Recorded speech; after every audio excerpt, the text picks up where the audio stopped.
Cristo a Nicodemo, aquel principal entre los judíos: si no naces de nuevo, no puedes entrar ni ver, ni entrar ni ver. Mira, Moisés por lo menos vio, no entró, pero vio. Vio la tierra prometida de lejos, no entró, pero la vio. Pero el Señor le dice a Nicodemo: ni entras ni ves el reino de los cielos. Pero no estamos hablando en estos días del espíritu, estamos hablando de algo que llamamos el alma. Y dimos una definición y dimos diferentes frases de lo que es el alma, de lo que no es el alma. Hablamos también un poco acerca de la estructura del alma.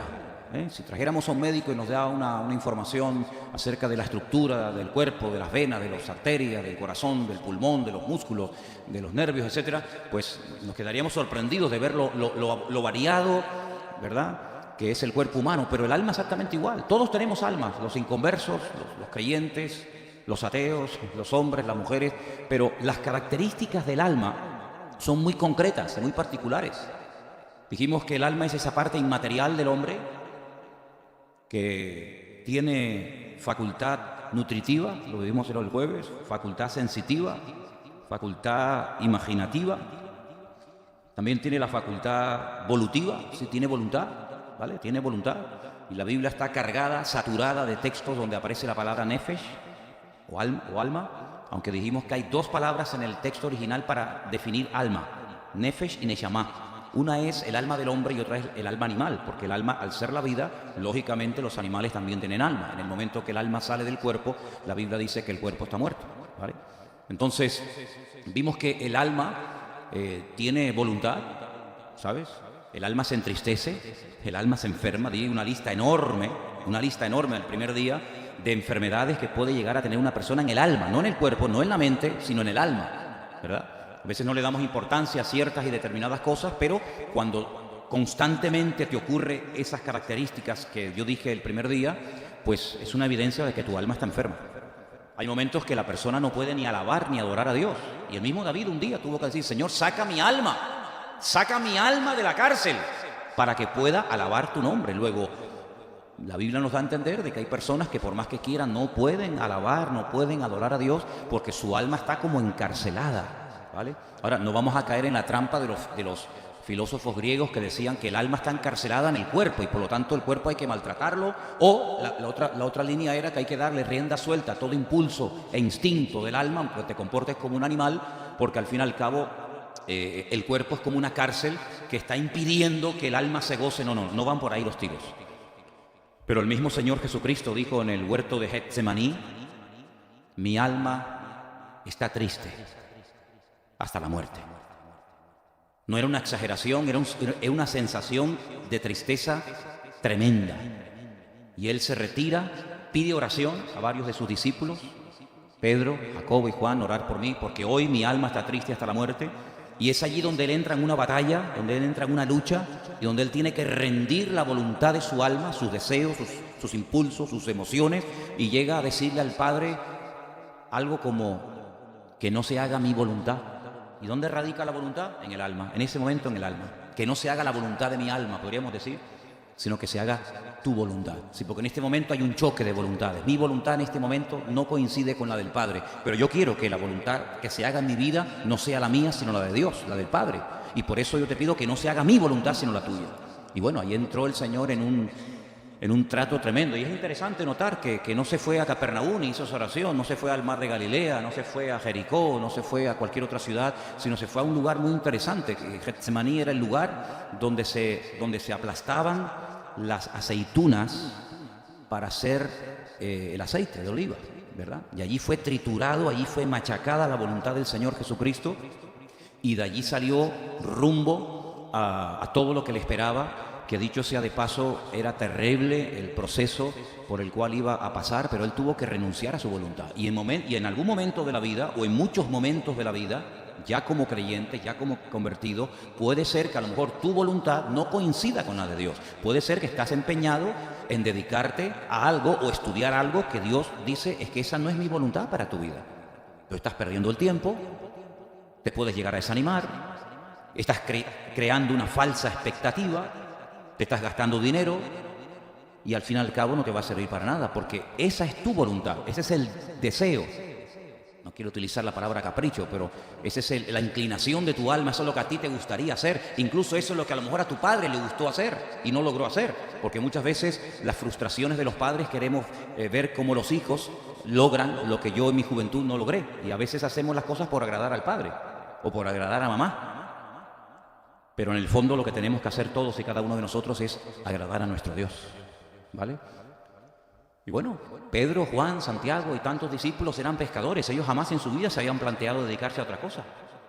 En ningún momento vemos a Pedro diciendo, bueno, yo estoy cansado de pescar, estoy cansado de las redes, de la barca, me quiero dedicar a viajar, a estudiar, a la agricultura. Me voy a Jerusalén y me quiero meter en una yeshiva y estudiar Torah y hacerme un gran rabino. No, sino que ellos tenían ya su vida más o menos organizada, planificada, sabían dónde tenían que ir, dónde estaba la barca, las redes, etcétera, hasta que un día se apareció por ahí el Señor y les cambió la vida, les cambió la vida. Y entonces en el momento en el que ellos se encontraron con el Señor comenzó a tratar sus vidas, comenzó a cambiarlos, y fíjate a lo que llegaron, aquellos hombres que al principio nadie votaba por ellos, nadie daría un centavo por ellos, y llegaron a ser grandes hombres de Dios, hasta el punto que dice la Biblia que nuestra fe está fundada sobre las escrituras de los profetas, del vulgarmente llamado Antiguo Testamento, y sobre la doctrina de los apóstoles, y sobre ambas cosas edificamos nuestra fe, construimos nuestra vida para poder llegar a ser un edificio santo a nuestro Dios, dice la Biblia.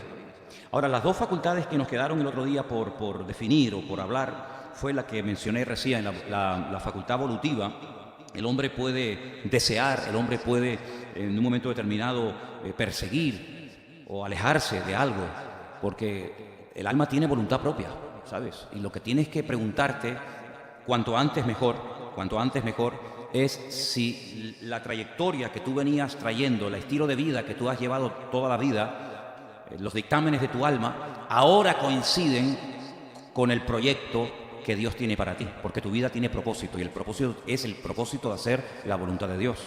Entonces, si tu alma te ha inclinado, si tu alma te ha arrastrado, te ha seducido a hacer ciertas y determinadas cosas que a ti en el fondo, no digo que no te gusten, sino a lo mejor te agradan, pues tienes que pararte y decir, Señor, ¿qué quieres que haga? Eso fue lo que le dijo el rabino Saulo, Pablo de Tarso. ¿Qué le dijo el Señor? ¿Qué quieres que haga? Fíjate qué interesante. Él se encuentra con el Señor, él cae a tierra. No sabemos si iba montado en un camello, en un burro, en lo que fuera, pero lo que está bien claro es que él cae. Es interesante cómo el Señor lo tira. A veces es importante que el Señor nos detenga en la vida y nos diga, alto, vas demasiado rápido, vas camino hacia Damasco y justamente tienes que dar la vuelta e ir derecho en otra dirección, ¿no? Que eso es al fin y al cabo lo que es arrepentimiento, es un cambio de dirección. Y entonces una vez que él se informa, una vez que él tiene claro quién es el autor de esa experiencia, ¿quién me ha tirado? ¿Quién me ha dejado ciego? ¿Con quién estoy hablando? ¿Quién me está diciendo dura cosa te es dar cosas contra el león? ¿Con quién estoy hablando? Y le dice la respuesta, yo soy Jesús. Yo soy Jesús, a quien tú estás persiguiendo. Fíjate, él ni siquiera se imaginaba que él estaría persiguiendo al Mesías. Vamos, al contrario, sin embargo, él en su ignorancia estaba persiguiendo nada más y nada menos que al mismo Señor. Una vez que él sabe con quién se está entrevistando, una vez que sabe con quién está hablando, fíjate lo sabia de la segunda pregunta. ¿Y qué quieres que haga? Ya sé con quién estoy hablando, pero a mí no se me va a aparecer el Señor Jesucristo para decirme, hola, ¿qué tal? ¿Cómo estás? Sino a mí se me presenta el Señor Jesucristo para decirme algo. Porque nunca, jamás, el Señor se ha manifestado, se ha presentado a la vida de nadie y no le ha dicho algo concreto que a lo mejor iba en contra de sus pensamientos o en contra de su estilo de vida. Dice la Biblia que nuestros pensamientos muchas veces no son sus pensamientos, ni nuestros caminos son sus caminos. Por lo tanto, él le dice al Señor, ¿qué quieres que haga? Oye, gloria a Dios que le hizo esa pregunta, porque obtuvo respuesta. Las preguntas que nosotros le hagamos al Señor siempre obtendrán respuesta. ¿Están de acuerdo conmigo? Y a veces la respuesta es un no. A veces la respuesta es un silencio, pero también es una forma de responder, ¿vale? Y hay que saber interpretar los silencios de Dios, porque el silencio de Dios habla. El silencio es algo muy importante en la música. De hecho, figura en el pentagrama. Tú vas leyendo el pentagrama, las notas, y hay una figura que te dice silencio, ¿verdad? Selah, dicen los salmos, hay un silencio. Y Dios también a veces hace silencio, y hay que saber interpretar el silencio. Los músicos tienen que saber interpretar la figura del pentagrama que dice silencio. Y a veces nuestro Dios guarda silencio.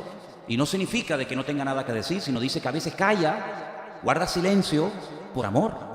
¿De acuerdo? Y hay que saber interpretar. ¿Por qué si me ama guarda silencio y no me dice nada? Porque a lo mejor te está diciendo mucho, pero tú no lo sabes entender o interpretar. Bueno, pues la Biblia nos enseña que tenemos que adaptar nuestra voluntad a la voluntad del Señor Jesucristo. Dice, entra en la ciudad y se te dirá, tiempo futuro, se te dirá lo que tienes que hacer. Exactamente igual como trató Abraham. Sal de tu tierra y de tu parentela. Una orden de tiempo presente. ¿Y a dónde voy? A la tierra que yo te mostraré.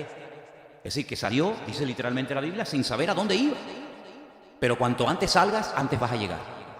En el momento en el que empieces a caminar, empieza el proceso de la revelación del lugar específico al que Dios te va a llevar. Así que, si quieres saber a dónde tienes que llegar, sal cuanto antes. Es decir, comienza a cambiar, comienza a soltar amarras. Comienza a despedirte de padre, de madre, de casa, de amigo, de herencia, de religión, de costumbres, etc. Y cuanto antes salgas, antes vas a llegar. Y entonces Pablo dice en la Biblia que llegó a la capital de Siria, capital que en este momento está en plena guerra, prácticamente destruida en 3/4 partes, y llegó a Damasco, que es una de las ciudades más antiguas del mundo, junto con Jericó y junto con otras también que menciona la Biblia. Y cuando estaba allí orando, a los pocos días llegó un tal Ananías, que no es el Ananías que murió en la iglesia primitiva por haber intentado engañar a los hermanos y al Señor, haciéndoles creer que había vendido una herencia y que estaba dando todo. No, es otro Ananías, ¿vale? Otro Ananías, este es un Ananías bueno, aquel era el Ananías malo. Entonces llega y Ananías le dice, hermano Pablo, ya lo llamaron, ahí el trato es diferente. Dice que le impuso las manos, cayeron como escamas cayeron de sus ojos. Recobró la vista y entonces le dice, el Señor se te apareció para esto. Y desde ese momento hasta el final de su vida, Pablo, sabía perfectamente a lo que Dios lo había llamado y a lo que el Señor no lo había llamado. Él no tardó 20 años en decir, bueno, ¿y cuál es la voluntad de Dios para mi vida? ¿Y cuáles son mis dones? ¿Y qué soy? ¿Misionero, apóstol, pastor, evangelista, profeta, diácono? ¿Qué soy? Desde el primer momento él recibió instrucciones concretas y específicas y dice que al momento, a los pocos días, ya estaba predicando de Cristo en las sinagogas. ¿Por qué? Porque él ya sabía a quién tenía que servir y qué pedía el que le había llamado al ministerio.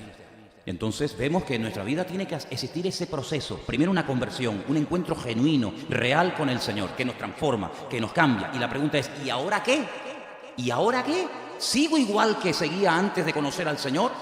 ¿Sigo con mi estudio de medicina, de arquitectura, con mi taller de cerámica, con el coche que soy ahora taxista o camionero? ¿Sigo? Sí, sigo. Sí, amén, vale, sigo. Pero a lo mejor el Señor dice, no, tú no sigas. Tú date la vuelta y ahora resulta que deja todo esto, que yo tengo otra vida diferente para ti. Y claro, hay que arriesgarse. La vida cristiana es sinónimo de riesgo. No solamente de compromiso, es riesgo. Es una aventura. Es una aventura donde no hay mapa, no hay GPS, no hay brújula, no hay estrellas que puedas ver, sino el Señor es mi pastor. Y nada me faltará. En ese caminar, en esa trayectoria, yo voy a ir descubriendo la naturaleza, la esencia de mi Dios. Él se va a ir revelando a mi vida, a veces un sueño, una visión, un testimonio, una alabanza, una predicación, no, me da igual. Y el Señor me va a ir tratando y moldeando, y el que comenzó en nosotros la buena obra, la perfeccionará hasta el día de Jesucristo. ¿Cuántos dicen amén? Es todo lo contrario a lo que le pasa a los deportistas de élite. No sé si se han enterado, el hombre, el hijo del viento, ¿no? El hombre más rápido del mundo, este jamaicano tremendo, no recuerdo el nombre, disculpe. Usain Bolt, eso es. 10 años consecutivos nadie le ganaba. 100 metros los ganaba, 200 metros los ganaba. Eran fuera de... La verdad que era un espectáculo ver a este hombre corriendo, ¿no? Todo lo que se proponía lo ganaba. Un palmarés, no tiene medallas ni de plata ni de bronce, todos son oro. Algo increíble. Ayer sale corriendo, estos días sale corriendo, le pega un pinchazo aquí en el músculo aquí de la pierna y ya, amigo, ya no ganó la carrera. Y no sé si se recuperará de esa tremenda lesión que ha experimentado. Lo que está bien claro, y es ley de vida, que ha ido a menos. Todo lo contrario a lo que nos tiene que pasar a nosotros. Que de menos tenemos cada vez que ir a más. Y podemos terminar la carrera guardando la fe, sabiendo que el Señor está a mi lado, aunque ninguno estuvo en mi primera defensa, dice la Biblia, pero Él estuvo a mi lado y me dio fuerzas para que pudiera predicar hasta el último momento. ¿Cuántos dicen amén? Así es que la voluntad del alma tenemos que encauzarla, orientarla en una base bíblica, en una base conforme a la palabra, en base a la voluntad de Dios. Y la última facultad del alma es racional. El alma puede pensar. El alma puede racionalizar, el alma puede reflexionar, el alma puede adquirir conocimiento y sabiduría, ¿vale? Pero nosotros no hemos sido llamados para ser dirigidos por el alma. Nosotros hemos sido llamados para ser dirigidos por el Espíritu. Romanos capítulo 8 dice que los que son guiados por el Espíritu de Dios, esos son hijos de Dios. No menciona la palabra sentimientos, ni emociones, ni inclinaciones, ni tendencias, sino los que son guiados por el Espíritu, esos son guiados, esos son hijos, esos son llamados y considerados hijos de Dios. Ahora, puede ser, la última canción que cantó hermano Luis Avero, hablaba de una parte, corrígeme, esa parte que decía si hay algo que no está bien pintado, dibujado, ¿no? Que lo quite, ¿no? Que lo borre, ¿cómo era? ¿Cómo decía esa última frase? Borra las paredes que controlan mi dolor, que mostraban mi dolor, que las borre. Ok. Si nosotros nos autoanalizamos y nos probamos a nosotros mismos, porque una cosa es que Dios te pruebe y otra cosa es que tú te pongas a prueba. Las dos cosas son bíblicas y las dos cosas hay que hacerlas. Dios nos pondrá a prueba sin pedirnos permiso. Tiene todo el derecho y toda la libertad del mundo para ponernos a prueba cuantas veces Él lo crea conveniente. ¿Sí o no? Pero dice la Biblia que también nosotros tenemos que ponernos a prueba. Y si nos ponemos a prueba y te examinas y reconoces qué parcelas, qué áreas de tu vida tienen que ser transformadas y cambiadas o echadas fuera, dice, Dios no te va a juzgar porque tú mismo ya te has juzgado. Tú mismo has tomado medidas diciendo, Señor, no hace falta que me diga que haga esto, esto y aquello, porque yo mismo, con el conocimiento que tengo, con la persona del Espíritu Santo en mi corazón, yo he llegado a la conclusión, he discernido que hay una serie de elementos en mi vida que no te glorifican. Y yo mismo he tomado la determinación de eliminarlos. Entonces dice, nadie te va a juzgar, ni siquiera el mismo Dios, porque tú mismo has hecho una función preventiva. Tú mismo te has examinado, te has probado y te has dado cuenta de que en ese área tienes que cambiar. Ahora, hay un pasaje de la Escritura muy interesante que yo quiero compartir con ustedes y está en el libro del Génesis. En el libro de Génesis, capítulo 21, hay una historia que estoy convencido que si tú la lees así fríamente, sin pasión, sin ningún tipo de prejuicio, puede ser que cuando termines de leerla, tú puedas llegar a la conclusión de decir, esto es una injusticia como una catedral de grande. Puede ser que en un momento determinado tú discrepes y digas, esto estuvo mal hecho, pero la realidad es que se hizo. Aquí hay un problema familiar. Resulta que el patriarca Abraham, de parte de su esposa Sara, sabiendo ella que es estéril y que él está como loco por ser padre y que tiene una preocupación, que toda su herencia la va a heredar un criado llamado Eliezer, un buen hombre de Damasco, precisamente, pero que no, al fin y al cabo no es su hijo. Ella le propone, al salir de Egipto, el faraón le dio un regalo a Abraham. Cuidado con los regalos que te den. Porque salió de Egipto, pero Egipto no salió de la casa. Él se llevó un trocito de Egipto.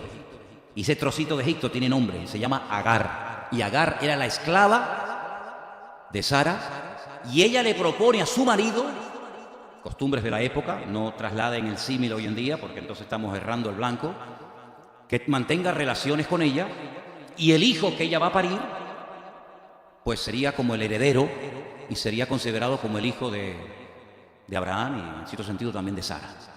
Abraham mantiene relaciones con su criada, con Agar, ella queda embarazada, y cuenta la historia lo siguiente. Génesis capítulo 21, verso 8. El niño creció, fue destetado, y Abraham hizo un gran banquete el día que fue destetado Isaac. Y dio Sara que el hijo de Agar, la egipcia, el cual ésta le había dado a luz a Abraham, se burlaba de su hijo. de su hijo Isaac. Versículo 10. Por tanto dijo Abraham, echa a esta sierva y a su hijo, porque el hijo de esta sierva no ha de heredar con mi hijo Isaac. Pero lo que le está pidiendo su esposa a Abraham es muy fuerte. Primeramente me dice que me acueste con ella y ahora me dice que la eche. Pero que ahora no solamente me estás pidiendo que la eche, sino me estás pidiendo incluso que al hijo, que yo he tenido un hijo con esta mujer, que también lo eche. Este dicho le pareció muy grave a Abraham a causa de su hijo. Sí, esto no le hizo ninguna gracia. Ninguna gracia. Entonces dijo Dios a Abraham, no te parezca grave a causa del muchacho y de tu sierva. En todo lo que te dijere Sara, oye su voz, porque en Isaac te será llamada descendencia. Menos mal, mira, fíjate lo grave que le tuvo que parecer a Abraham la propuesta de su mujer, de Sara, que tuvo que intervenir Dios. Perdonen, yo doy una opinión personal. Yo creo que si Dios no le habla y le convence y le muestra a Abraham que esto es lo que tenía que hacer, Abraham esa decisión no lo hubiera tomado nunca. Hubiera habido peleas toda la vida en el matrimonio, pero él no echa jamás a Ismael de su casa, porque era su hijo. Sin embargo, Dios le dice, no te parezca grave, esto es lo que ahora mismo hay que hacer. Entonces dice en el versículo 13, y también del hijo de la sierva haré una nación, porque es tu descendiente. Entonces Abraham se levantó muy de mañana, tomó pan y un odre de agua y se lo dio a Agar, poniéndolo sobre su hombro, y le entregó el muchacho y la despidió. Y ella salió y anduvo errante por el desierto de Beersheba. Mira, donde vive nuestro hermano Guido. A lo mejor nos está viendo ahora, vete tú a saber. Allí, por ese desierto de Beersheba, en el Negev, en el sur de Israel, comenzó esta mujer a caminar y a caminar con un niño, con un jovencito. Y entonces dice en el versículo 14, entonces Abraham se levantó muy de mañana, tomó pan, un odre de agua, se lo dio a Agar, poniéndolo sobre su hombro, le entregó al muchacho, la despidió, ella salió, anduvo errante por el desierto de Beerseba, pero le faltó el agua del odre y echó al muchacho debajo de un arbusto, y se fue y se sentó enfrente a distancia de un tiro de arco, porque decía, no veré cuando el muchacho muera. Y cuando ella se sentó enfrente, el muchacho alzó la voz y lloró. Quiero repetir las palabras de la madre. Presta atención, por favor. Presta atención a las palabras de Agar, la egipcia, la esclava. No veré cuando el muchacho muera. Qué pronto nos olvidamos de lo que Dios nos dice en la vida. De verdad, yo me quedo sorprendido de la memoria, cómo nos falla cuando nos interesa. Pero para lo que nos interesa, tenemos una memoria de elefante. Qué malas pasadas nos hace a veces la mente. Ya hemos olvidado los mensajes de hace 3 semanas o 4 semanas o hace un año atrás. Y eso es un grave error. Porque resulta que ella dice, yo no quiero ver cuando mi niño muera. Y por eso dice que se pone como a distancia de un tiro de arco para no ver la muerte del niño. Es que se está muriendo deshidratado. Es que allí hay 50 grados a la sombra. Y la pobre fue con una cantimplora y un poco de agua y ya se le ha acabado el pan y el agua. ¿Y de dónde encuentra agua esta mujer? Ya no hay posibilidad. Pero espérate un momento. Es que resulta que hay otro pasaje anterior a este, que ahora lo vamos a ver, donde un día Dios, a través de un ángel, le habló a Agar. Y quiero decirte como dato informativo, que a la primera persona en la vida que le habló un ángel, no fue ni a un profeta, ni a un discípulo, sino fue a una mujer, concretamente a esta egipcia llamada Agar. La primera vez que un ángel se entrevista, la primera vez que un ángel le habla a una persona en esta vida, según el orden cronológico de la Biblia, fue a esta mujer llamada Agar. Quiero que vengas conmigo, sin irte de este capítulo 21, sin irte de ahí, quiero que vengas conmigo a Génesis capítulo 16, estamos en el 21, ¿verdad? Pero en Génesis capítulo 16, dice en el versículo 1, presten atención. Sarai, mujer de Abraham, no le daba hijos, y ella tenía una sierva egipcia que se llamaba Agar. Dijo entonces Sarai a Abraham, ya ves que el Señor me ha hecho estéril, te ruego pues que te llegues a mi sierva, quizá tendré hijos de ella. Y atendió a Abraham el ruego de Sarai. Sarai, su mujer de Abraham, tomó a Agar, su sierva egipcia, al cabo de 10 años que había habitado Abraham en la tierra de Canaán, y se la dio por mujer a Abraham su marido. Y él se llegó a Agar, la cual concibió, y cuando vio que había concebido, miraba con desprecio a su señora. Ya cambió el semblante. La actitud de la criada ya ha cambiado, ya le salió Egipto, amigo, ya le salió el mundo. De momento muy sumisa, muy obediente, muy mosquita muerta. En el momento en el que tienes algo que te hace sentir más importante que tu señora, dice que la miraba con desprecio. Y fíjate qué interesante lo que dice versículo 5. Entonces Sarai le dijo a Abraham: mi afrenta sea sobre ti, yo te di mi sierva por mujer, y viéndose encinta me mira con desprecio, que juzgue el Señor entre tú y yo. Respondió Abraham a Sara: he aquí tu sierva está en tu mano, haz con ella lo que bien te parezca. Y como Sarai la afligía, ella huyó de su presencia. Sarai en ese momento le tomó la palabra a su señor, a su marido Abraham, y le dice: fuera de aquí.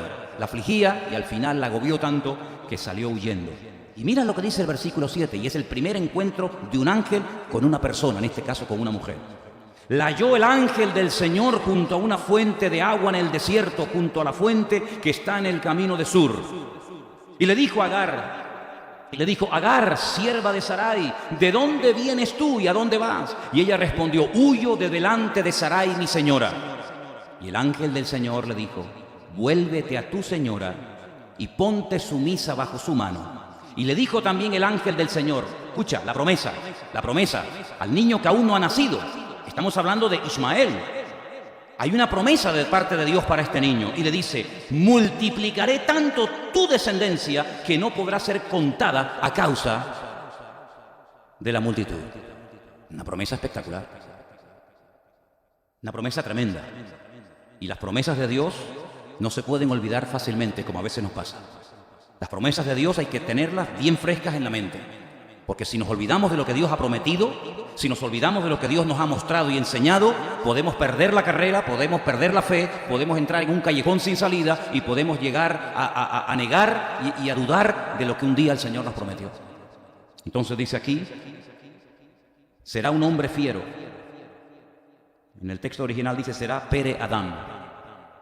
Será un salvaje hombre. Y no es que esté mal puesta, sino se puso así a propósito, para que la característica de su carácter prevaleciera por encima de su persona. No dice que será un hombre, un ser humano fiero, sino que será una fiera humana. Es decir, tendrá un carácter terrible, un Pere Adán. Su mano será contra todos y la mano de todos contra él. Y delante de todos sus hermanos habitará. Aquí no se le está prometiendo que el niño va a morir, que va a abortar, que va a morir prematuramente. Aquí se están dando promesas espectaculares de descendencia, de multiplicación, etc. Y dice el versículo 3: entonces llamó el nombre de Dios. ¿Quién puso ese nombre? Ella. Debido a la tremenda experiencia que acaba de tener, a la palabra profética, a las promesas que Dios le ha dado a Agar, ella toma la decisión, y es la primera vez en la Biblia.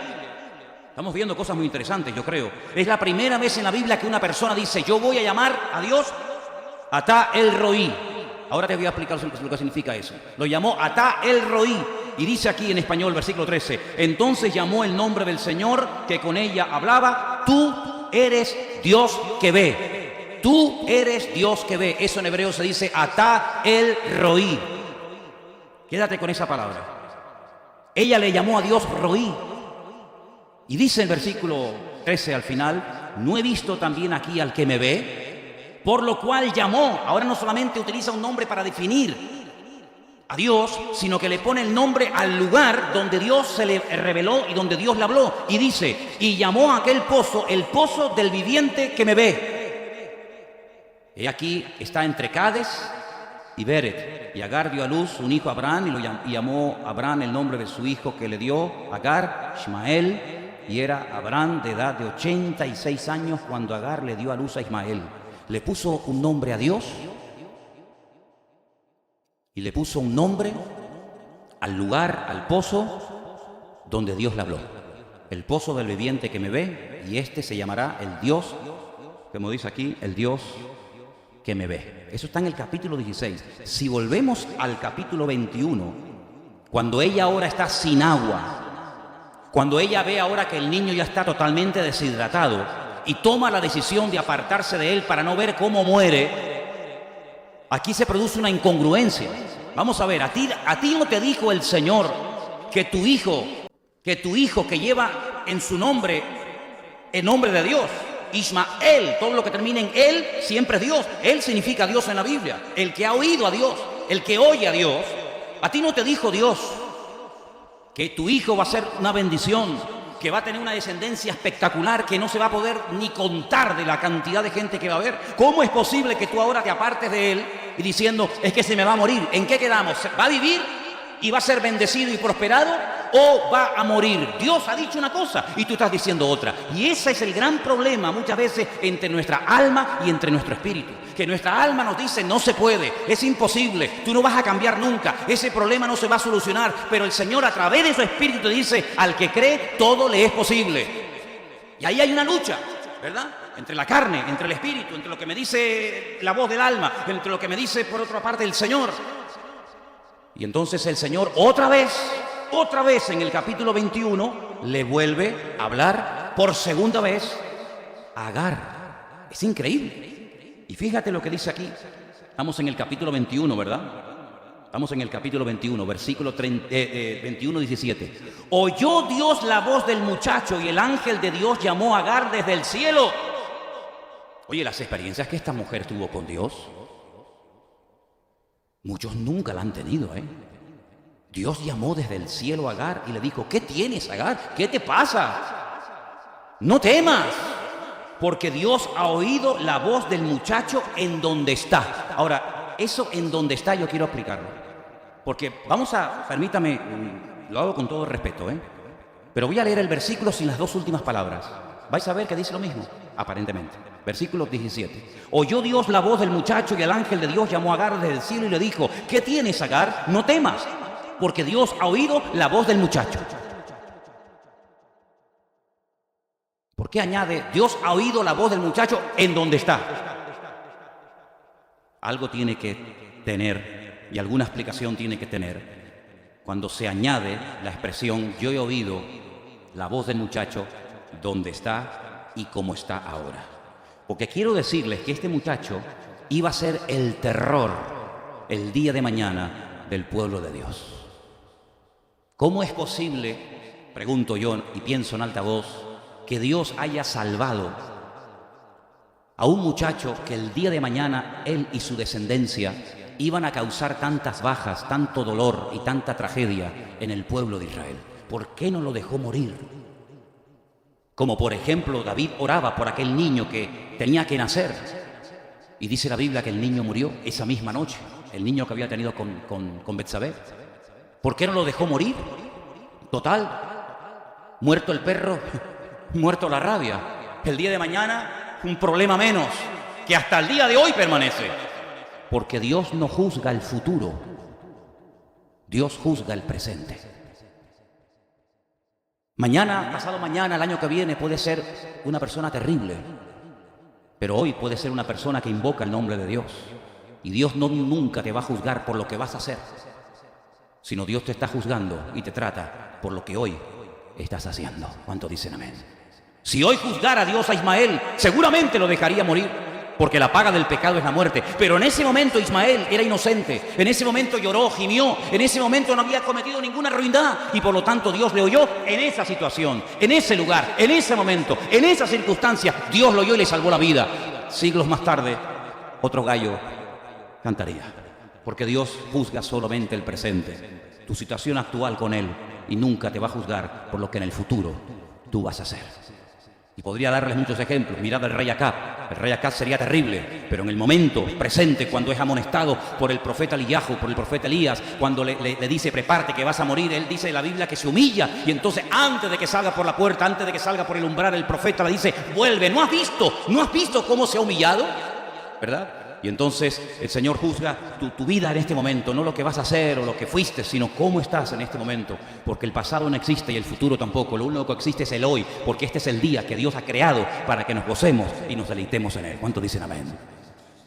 Y entonces fíjate tú, que le dice el Señor, levántate, alza al muchacho y sosténlo con tu mano, porque yo haré de él una gran nación.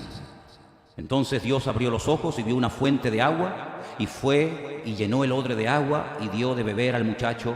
Y Dios estaba con el muchacho y creció y habitó en el desierto y fue tirador de arco. y habitó en el desierto de Parán, y su madre le tomó mujer de la tierra de Egipto. No podía ser de otra manera, ¿verdad? Así como Abraham mandó a Eliezer para que buscara una esposa para su hijo Isaac, de su tierra, de su familia, la cabra siempre tira al monte, amigo.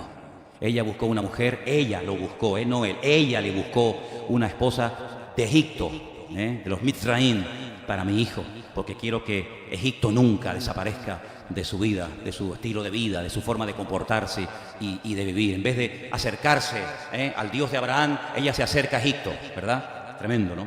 Ahora, fíjense qué interesante. Sara decidió que su marido tenía que expulsar a Agar y a su niño de la casa. Y así ocurrió, dice la Biblia que así ocurrió. Y la lectura que se ha leído esta tarde, que es una alegoría, es una enseñanza basada en hechos reales. Ahí se menciona diferentes nombres, tanto lugares geográficos como de personas. Pues ahí encontramos que Pablo dice, vamos a ver, ¿con cuántas mujeres tuvo Abraham en un momento puntual de su vida? Después podríamos hablar de la otra esposa con la que se casó, pero bueno, eso ya lo dejaremos para otro día. Pero ¿con cuántas mujeres tuvo Abraham relación íntima? Pues con Agar, que tuvo un hijo con ella, y con Sara, su esposa, que también tuvo un hijo con ella. Uno se llamó Ismael, el hijo de la esclava, el otro se llamó Isaac, el hijo de la libre, ¿verdad? Y dice la Biblia que no podían convivir. No podían convivir. Aquello era una guerra, era un infierno, ¿verdad? Estaban juntos, pero no en armonía. Estaban juntos, revueltos y peleados, los unos contra los otros. Al final tiene que ser expulsada, y aquí encontramos un ejemplo gráfico, un ejemplo creo muy bueno de la Biblia, donde podemos ver cómo hay cosas con las cuales uno no puede estar más tiempo juntos. Hay cosas con las cuales tú no puedes convivir, tú no puedes cohabitar. Hay cosas con las cuales, actitudes, palabras, tal vez hasta personas, etcétera, con las cuales tú no debes de perder más el tiempo. En el momento en el que Ismael y Agar se fue de casa, Dios tomó cartas en el asunto en esas dos vidas, y automáticamente Dios comenzó a tratar, y Dios comenzó a hablar, y Dios comenzó a ministrar la vida de Isaac, que al fin y al cabo iba a ser en el futuro su legítimo heredero. Pero fíjate a las pruebas a las cuales Dios lo llevó. A uno le dice que lo eche y a otro le dice que lo mate. Que si te pones a comparar, dice, bueno, casi es mejor echarlo, que tengo la esperanza algún día de poder verlo, recuperarlo, que al otro que me está pidiendo que lo mate. Entonces, no podíamos matar a Ismael. Otra vez volvemos, ¿verdad? No podemos matar a Ismael Sí, a ver, ahora me lié. No podemos matar a Ismael y echar a Isaac. Sí, es que estar aquí arriba no es fácil, ¿sabes? A veces me hago un 8. Pues no, el Señor dice, no, a tu único hijo, al que amas, me lo matas, y al otro me lo expulsas. Qué curioso. Y nunca más se volvieron a ver los hermanos, salvo el día que enterraron al viejo. El día que enterraron a Abraham, se encontró Ismael con Isaac, se separaron, hasta el día de hoy, que no hay forma de juntarlos. ¿Qué te parece? Entonces, hay cosas en la vida con las cuales no puedes pactar. Hay cosas en la vida con las cuales no puedes vivir ni perder el tiempo. Hay cosas en la vida que, como Abraham tuvo que decirle a Agar, se acabó, hija, coja al niño y lárguense de aquí, porque esto ni viven ustedes, ni vivimos nosotros. Aquí hay que empezar de cero, hay que romperlo todo, o Dios no hace en momentos puntuales de la historia que dice, basta, lo rompe todo y empezamos de cero. ¿No lo hizo en el diluvio? ¿No lo hizo en el diluvio? ¿No lo hizo contigo? Es exactamente igual. Lo que Dios hizo en el diluvio, que rompió con todo y empezó de cero, es lo que hizo con nosotros. Nuestra tierra, como estaba, desordenada, vacía y en tinieblas, hasta que vino el Señor, rompió la obra del diablo, que era el causante de dicha ruina, y nos ha convertido en nuevas criaturas. Las cosas viejas pasaron y aquí todo es hecho nuevo. ¿Qué te parece? Es lo mismo. ¿Qué es lo que será? Dice la Biblia, lo mismo que fue, porque no hay nada nuevo bajo el cielo. Para conocer lo que Dios va a hacer, hay que conocer lo que Dios hizo, porque lo que Dios hizo es la sombra que se proyecta en el futuro de lo que Dios va a hacer en tu vida. ¿Cuántos dicen amén? Entonces, fíjate qué interesante, estas mujeres son echadas de la casa, se les echa fuera, y con el paso del tiempo volvemos otra vez a encontrar una situación parecida, donde dos hermanos, en este caso gemelos, Jacob y Esaú, pues resulta que tampoco pueden convivir el uno con el otro, y uno tiene que huir al extranjero 20 y tantos años, ¿verdad? Y después sí hay una especie de reencuentro, aparentemente se besan, hay unos puntitos que aparecen en unas palabras del relato bíblico donde te dice, donde te indica que el beso fue fingido, el encuentro, aparentemente fumamos la pipa de la paz, como se hacía en las películas del oeste, aquello fue fingido porque no duró mucho tiempo. Y prueba de ello que Edom, descendiente de Saúl, pues después fue un terrible enemigo del pueblo de Dios, del pueblo de Israel. Pero quiero retomar lo que dije antes. La primera persona que llama a Dios Roí fue Agar. Atá el Roí, tú eres el Dios que me ve. La palabra Roí, Atá es tú eres. Atá tú eres. El Dios, tú eres el Dios que me ve. ¿Cómo se dice me ve? Roí. Fíjate qué impactante fue ese nombre, que no fue un nombre que Dios le reveló a Agar, porque hay momentos en los que Dios revela algunos de sus nombres a ciertos y determinados personajes. Por ejemplo, a Abraham. Por ejemplo, a Moisés. Bueno, y cuando voy a Egipto me preguntan, ¿a ti quién te manda? Con el montón de dioses que tenemos aquí, ¿a ti quién te manda? ¿Qué Dios te envía a ti? Tú eres mensajero y embajador de qué Dios. Y entonces le dice, ¿qué les digo? Dice, dile que te manda, y le da el nombre. Y a Abraham le revela ciertos y determinados nombres que son cápsulas, pequeñas cápsulas de la esencia de Dios. Los nombres son las cápsulas que cuando las abres revelas la naturaleza o parte de la naturaleza o esencia del Señor. Sin embargo, a Agar no le dijo Dios, es que yo soy Roí, sino fue un nombre que ella, en su experiencia tan impactante, marcó su vida y dijo, es que tú me ves. Oye, qué tremendo, ¿eh? Es que el Dios vivo y verdadero ve. Los dioses de las naciones son ciegos, tienen ojos pero no ven, tienen boca pero no hablan, tienen pies pero no caminan, tienen orejas pero no oyen. Semejantes a ellos son los que los fabrican y los que los adoran. Pero ella sabía perfectamente que Dios la veía, y a ella y a su hijo, porque Dios te ve a ti, mamá, y Dios también ve a tus cachorritos. Y Dios te ve a ti como hijo, pero también ve a tus padres, porque no hay nada que se escape de la mirada de nuestro Dios. Bueno, lo que voy, fíjate qué impactante tuvo que ser esa experiencia que lo llamó a Dios Roí, el que me ve, que cuando vas al Salmo 23, siglos más tarde, ¿quién escribió el Salmo 23? David. El Salmo 23, en nuestra versión dice, el Señor es mi pastor y nada me faltará. ¿Sabes qué nombre aparece en el Salmo 23:1? Adonai Roí. Roí. El Señor es mi Roí. Y nosotros hemos traducido Adonai Roí por el Señor es mi pastor. Pero también se podía haber traducido sin ningún problema, el Señor que me ve suplirá todas mis necesidades.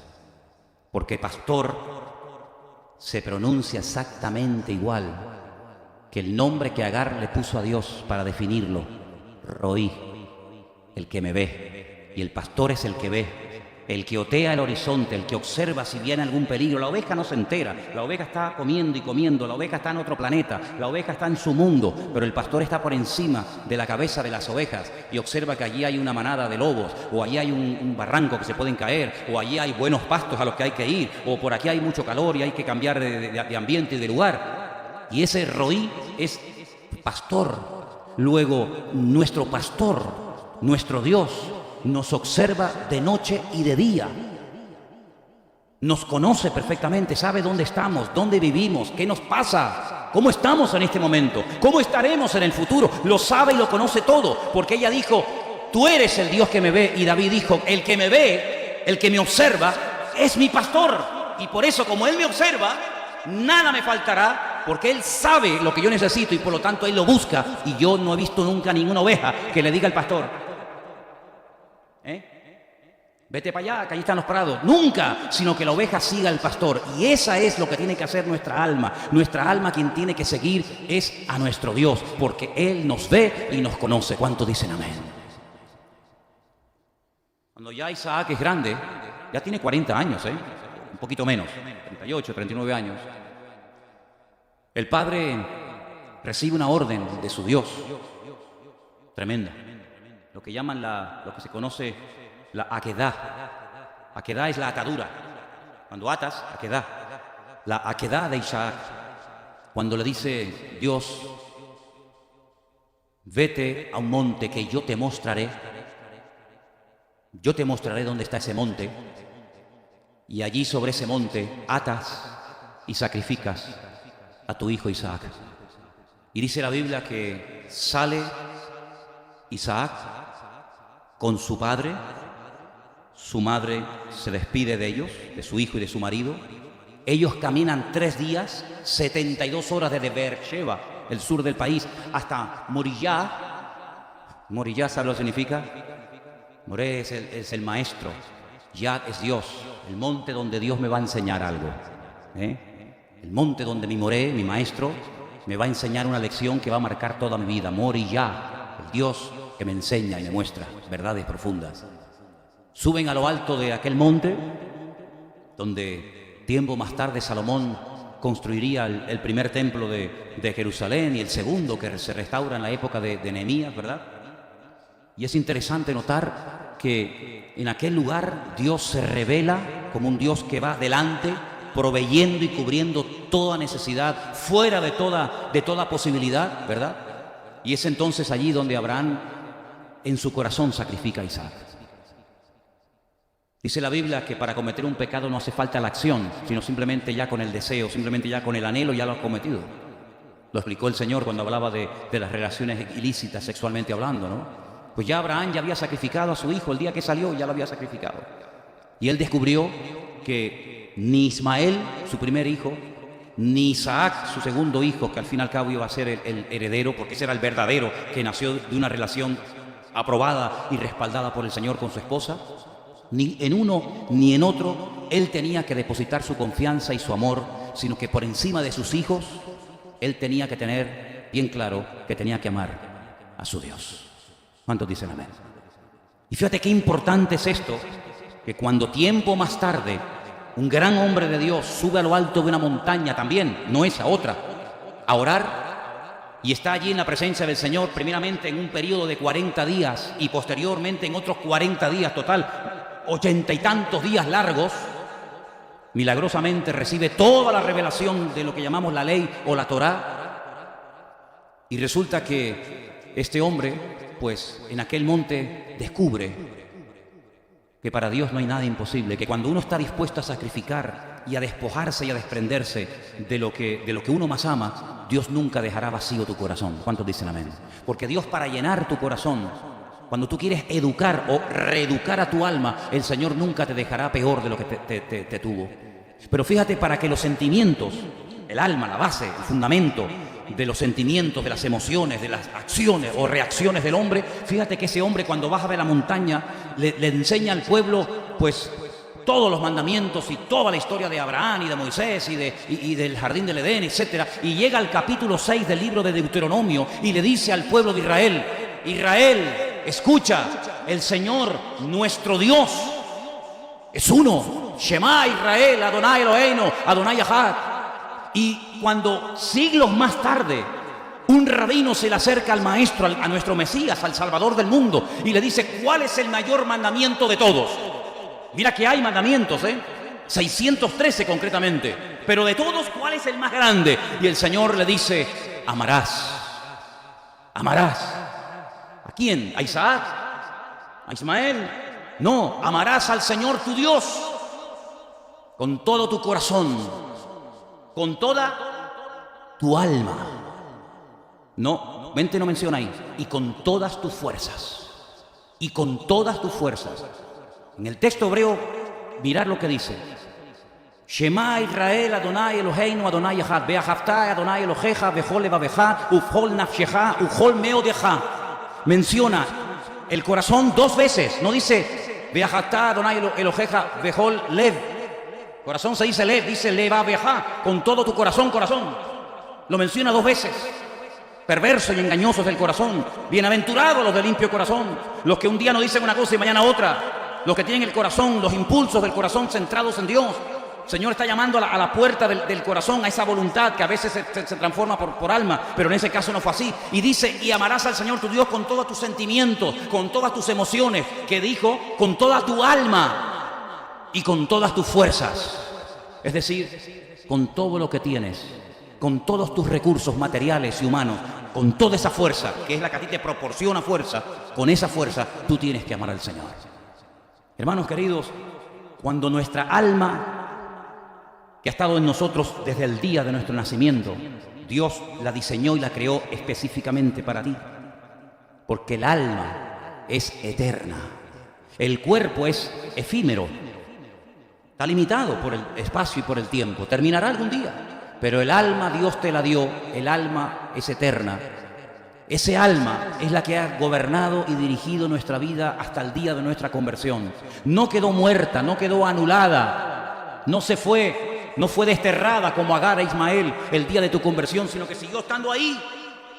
Y por eso a veces te manda, y por eso a veces pide, y por eso a veces se encapricha. Y como dije el jueves, al alma hay que cuidarla, pero no mimarla. Una cosa es cuidar y educar a un hijo, y otra cosa es darle todos los caprichos y consentir al niño. Y cuidado, porque Proverbios dice que el niño consentido avergonzará a su padre y a su madre. Y el alma tratada es un alma que puede glorificar a Dios hasta el punto que dice: yo puedo llegar a amar a Dios con toda mi alma. Pero cuidado, porque si al alma la malcría, te puede llevar a las sensaciones más bajas que te puedas imaginar.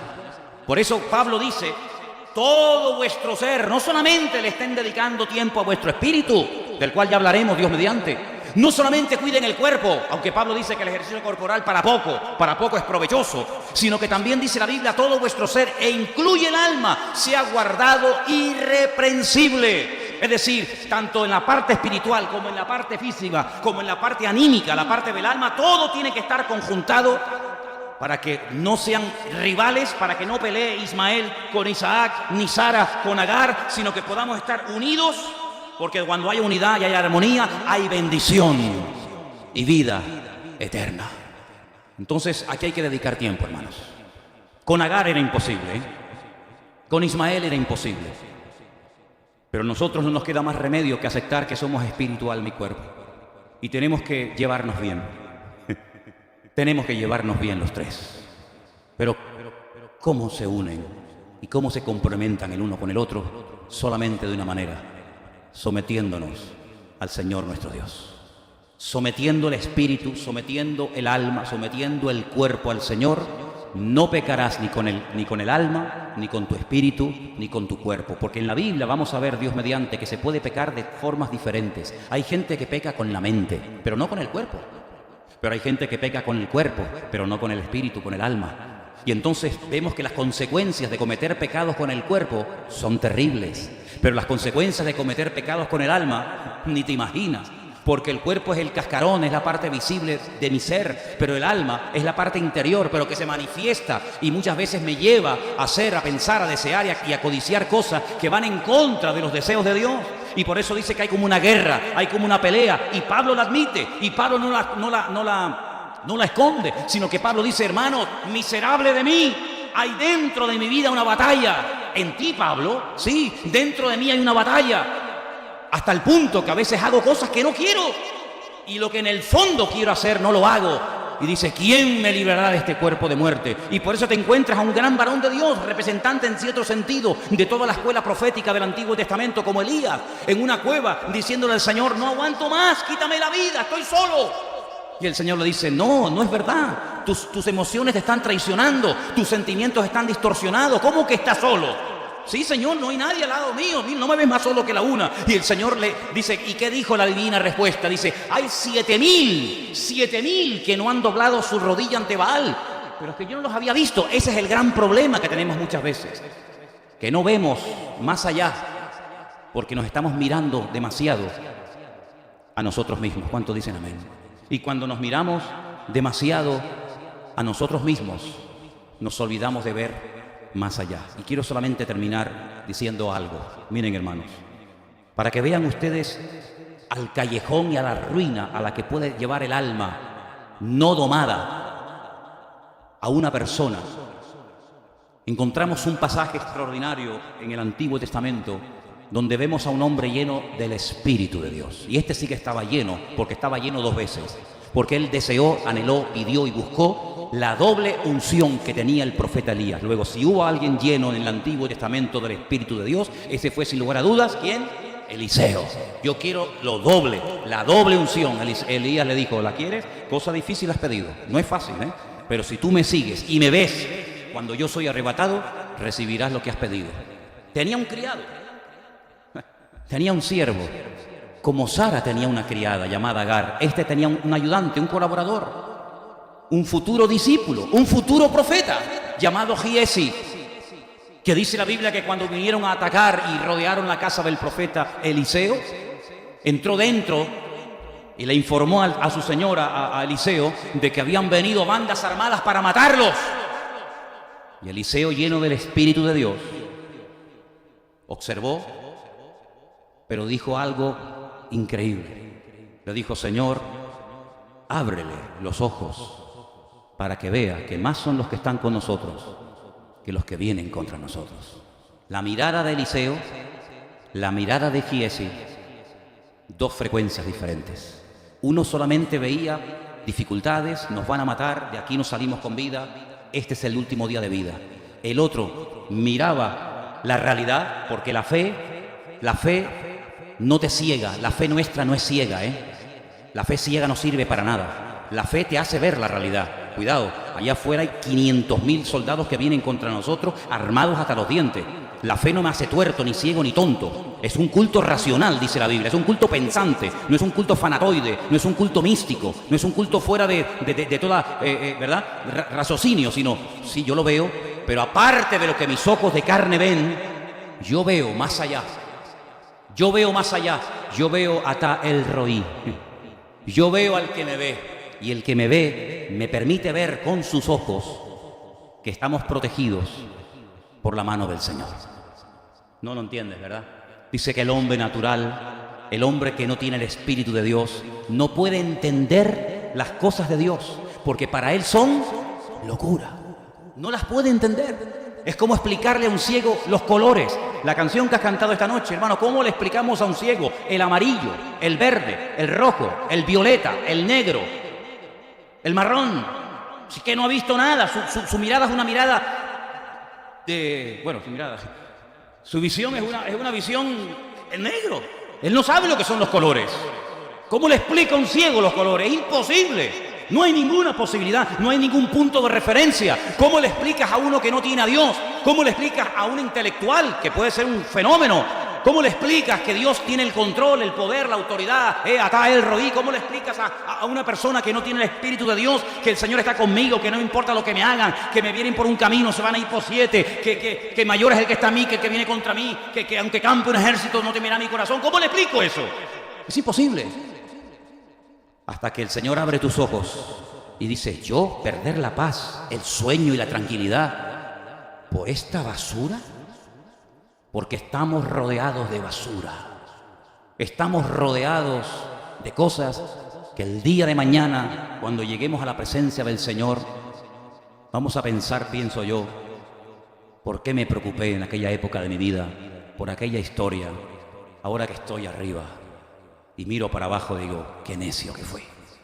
El tiempo que perdí, el mal humor que cogí, los nervios que cogí, total por nada. Cuando lo más importante, y el cuadro, cuando tú estás en una máquina donde están haciendo un bordado, cuando están haciendo una alfombra de estas que después se cuelgan en la pared, si tú te pones desde abajo, te metes debajo de la máquina y miras hacia arriba, solamente ves hilos colgando, no se discierne nada, no se ve nada. No, pero sal debajo de la máquina, amigo. Ponte por encima y mira qué bonito. Qué cuadro está haciendo, qué preciosidad, qué diferente, de estar mirando de abajo hacia arriba que de arriba hacia abajo. Pues ¿sabes lo que descubrió Saulo de Tarso? Que nosotros tenemos que aprender a sentarnos en los lugares celestiales con Cristo Jesús para ver las cosas desde arriba hacia abajo y no de abajo hacia arriba. Porque si miramos así, simplemente horizontal, dice, ponemos la mira en las cosas de la tierra, pero Dios nos quiere elevar. Si habéis resucitado con Cristo, poner la mira en las cosas de arriba, no en las de la tierra, y nos quiere elevar para que nos demos cuenta de que cuando uno está arriba, lo de abajo parece mucho más pequeño, queridos hermanos. Y por eso a nuestra alma hay que reeducarla y hay que obligarla a la obediencia, hay que someterla al Señor. Lleva tiempo, claro que lleva tiempo, pero merece la pena, porque los beneficios van a ser tuyos y la bendición después vas a poder compartirla con los demás. Y ya termino y les prometo, cuando viene Isaac de aquel sacrificio que se escapó por los pelos, aunque él en cierto sentido era un muerto viviente, porque él murió también allí, ¿sabes? Él murió también allí, porque no solamente de muerte se muere, no solamente de muerte se muere. Hubo un sacrificio en el corazón de Abraham y hubo una muerte en el corazón de Isaac. Y cuando él vuelve, Y tal vez su madre murió o a los pocos días murió, me da igual. Y él dice, la Biblia, que sale de la casa, dice que salió a meditar, salió a pensar, salió a reflexionar. Esto está en el libro del Génesis. ¿Y a dónde se fue a meditar? ¿A dónde se fue a pensar? ¿A dónde se fue a orar, a desahogarse, a gritar? Yo no sé a qué, pero dice que Isaac salió y se fue. Y resulta que nos lo encontramos en un lugar donde tiempo atrás había estado una mujer llamada Agar, donde allí le dijo a Dios, tú eres el Dios que me ve y este es el pozo del viviente que me ve. Y allí estando él orando en el pozo del viviente que me ve, seguramente recordando la historia de Agar, de cómo el niño no murió deshidratado, sino que un ángel le habló, porque esas cosas se contaban y se transmitían de padres a hijos, ¿verdad? Pues estando allí él orando y diciendo, Señor, tú le hablaste aquí un día a Agar, tú le hablaste y salvaste aquí a mi hermano, porque al fin y al cabo eran hermanos de padre, ¿verdad?